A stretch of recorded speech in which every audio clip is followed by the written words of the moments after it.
RFK calls to ban one of Big Pharma's most powerful tool, rattle drug makers, despite uncertain political prospects. By the way, if they pull this off, we had this conversation. I had a conversation with him on this, and I had the conversation with Vivek on this.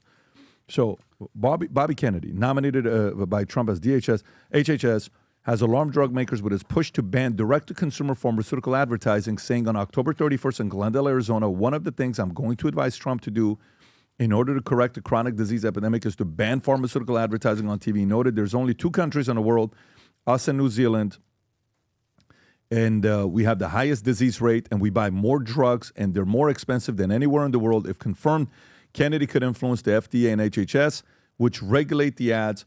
Kennedy stands backed by allies like Elon Musk, who wrote on X on November 19th on advertising on pharma, and Dr. Baccaria, Trump's pick for National Institutes of Health, who said on X May 30th, 2023, because of DTC ad, drug companies like Pfizer hold a vice grip on the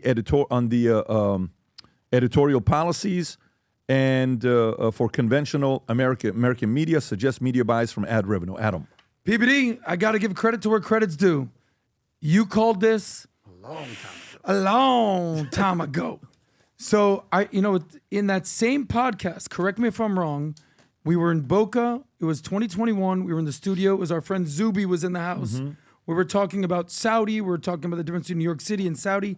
And in that exact same conversation, shout out to you, Zuby, we talked about what countries allow advertising on TV. Very obscure stat. Why would you even know this? Advertising for Big Pharma. It was New Zealand. Shout out to our friend Chad. And number 2, United States of America. And then you went in on this, talking about Big Pharma, and you basically said there's 3 things that are keeping the mainstream media alive still. And number 1 is live sports. Number 2 is literally boomers and senior citizens still watching the mainstream media news. And then number 3, which you're very much talking against, is Big Pharma. And then what percentage of their ad revenue comes from Big Pharma? I want to say like 75%, something like that. It's a big percentage. It's a big number. Yeah, and here's Bobby Kennedy coming in, shutting it down. Rob, what clip was that you had? There's a few. I found the original clip. This is where RFK made the announcement back in October. And then there's also the clip of you that's going viral talking about. There you go. Can I see hear this that, one? Pat? So I'm talking about PBD. Jenko. It was a while ago. George Jenko. Yeah. From the Cigar Lounge. Go for it. So you know who the third one is that's keeping cable in business? Pharma. Pharma. Do you know what percentage of every dollar on sponsorship and ads cable TV gets from pharma? What percentage is from pharma? Percentage. For every dollar. Percentage. So think about movie commercials, car commercials, clothing commercials, all these different companies that do commercials. So many industries Something that do ridiculous, like 70%. It's 75%. Okay, ding, You're ding, right. ding. 75%. So check this out. Watch how crazy this is. Okay. How is that even legal to do that? Can you, while I'm doing this, just on your phone, Google what percentage of pharma cable advertisement? It's going to come up saying 75%. Now watch this. 75%, right? Stay with me here. So now we have to answer the question, is it moral to advertise getting more people taking drugs? Okay, what's wrong with that? It's their choice. They got to do it. No problem. So then why is it out of nearly 200 countries in the world, only 2 of them allow pharmaceutical companies to advertise on TV? Yeah, you can. And the other 198 Well, don't. let me tell you what, That's a good-looking, smart guy right there, Pat. I don't know. Yeah, let me tell you. By the way, is that Jenko's girl? Yeah, wife. Good for him, buddy. Let me tell you something about what this means. So let's process this. Imagine you're CNN.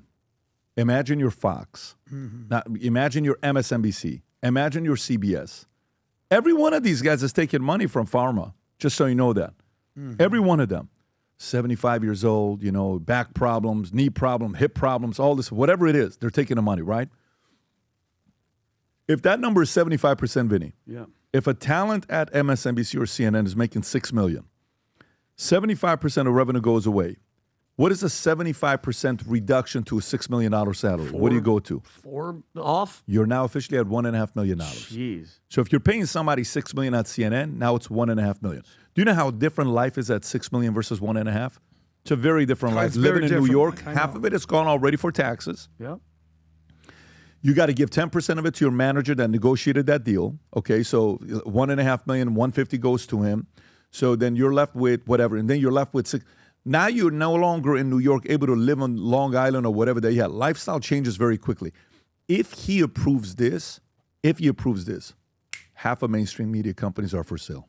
Wow. Half of them are for sale. And an aggregator is going to come in and pick them up and create a holding company, whatever you want to call it, a roll-up where all these companies are going to be together. That's what will happen, because if they don't know how to make money, not taking money from, you know what it's like? It's like in sales.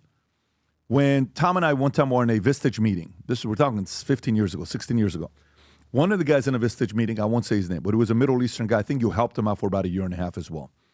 In a meeting, he says, my revenue is $10 million. Great.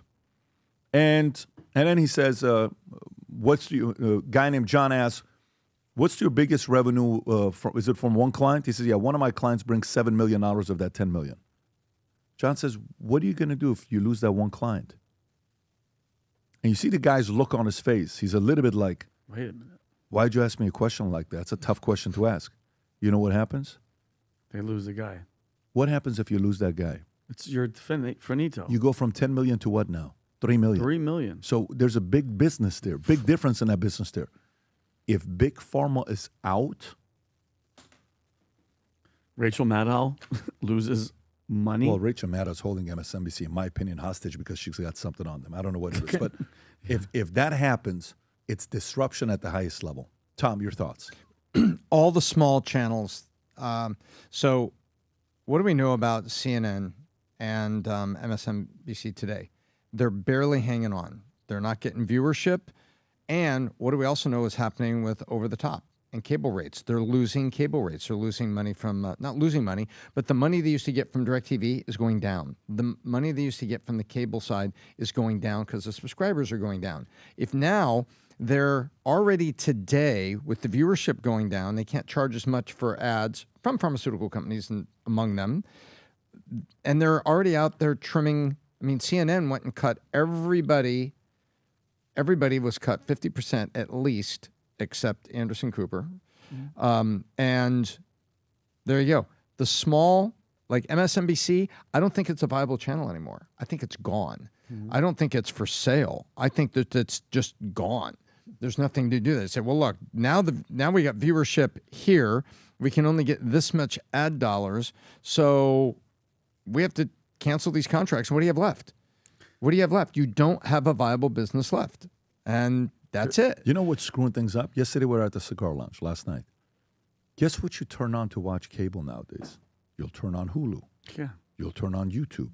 You'll turn on it's a X. very I'll go to X. And watch it's a something. very, very different world we're living in. But an aggregator is going to buy up a lot of them. They're already talking about them, but they're going to buy up a lot of them. You had a couple of your friends that came here that are aggregators. They're going to be picking people up left and right, and then building a super media company. Can I give maybe a different perspective? So, anytime that there's a massive change in the market, we think like, oh my God, certain industry is dead. Oh my God, they're never going to recover. We've heard this with AI. And so I'm just thinking, if a big percentage of pharma goes bye-bye, meaning they can't advertise on TV, they're going to go someplace else. Where are they going to advertise? Maybe they're going radio. Maybe they're going to the internet. Maybe they're going print. Like, they have a ton of ad dollars to spend on marketing. So I don't think that pharmaceuticals are going to necessarily just dissipate and fold. So what is mainstream media? What is the cable going to do? They're going to go to whoever number 2, number 3, number 4 advertisers are and say, hey, look, we got good deal for you. We got good deal for you. And they're going to cut a deal with some of these, whether it's auto industry type sector, whether it's any senior product that's out there, diapers, who knows? But I think they're going to, as much as we're sort of rooting for the death nail in the mainstream media, whether it's Fox, whether it's CNN, whether it's MSNBC, they're going to take alternative measures to sort of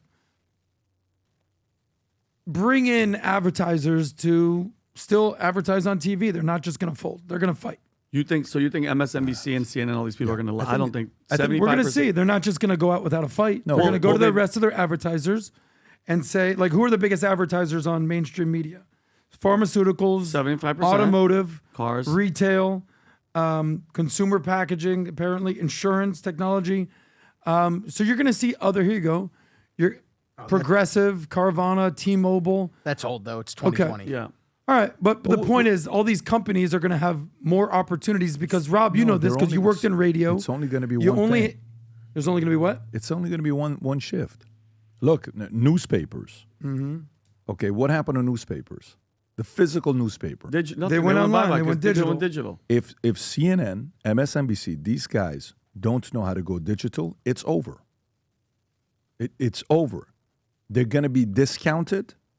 They're going to have to find it. Like Joy Reid right now, she's doing a what? She's doing a podcast. She does stuff with Don Lemon. You think they're getting paid the same kind of money as they did before? Nowhere near. They better Joy be. Reid is now working with Don Lemon? No, they did a gotcha. podcast together, which was underwhelming. But they did a podcast together. What's the point, though? They have to find a way to make money. You think she's going to be able to financially make the same amount of money doing her, podcast stuff personally? Nowhere near. It's That's just the to point. build it. Nobody wants to hear And her. the market is going to filter out a lot of people. Well, for sure. I get a lot of connects, a lot of questions about people telling me, Pat, I'm at a point in my life where, I just can't find myself to get to the next level. My life is good. My wife is good. My family is good. My this is good. But I'm just having a hard time getting out of bed. I'm having a hard time being fired up. I'm having a hard time identifying what I need to do next. And I tell them, every single one of them, I said, get off this Manect, go order the book, Choose Your Enemies Wisely, read it, Manect me back when you finish the book. You'll see why. The book was specifically written. When I wrote this book, I wrote it because over the years I've done a lot of business plans for a lot of different people, and I noticed there's 12 blocks that you need. 6 of them are emotional blocks, and 6 of them are logical blocks. Most people do business plan with only one or the other. It's either only focus on emotions, dreams, why? It's either only focus on logic. This book breaks down all the 12. If you've not yet read it, this is the National Reading Month. Place the order, sign copy, and if you order it now, I believe the first 100 are getting these Choose Your Enemy Wisely custom mug that'll be sent to you as well, on top of the free bookmarks of Choose Your Enemies Wisely that'll come your way as well. Place the order, Choose Your Enemies Wisely, signed copies on vtmerch.com. If you enjoyed this video, you want to watch more videos like this, click here. And if you want to watch the entire podcast, click here.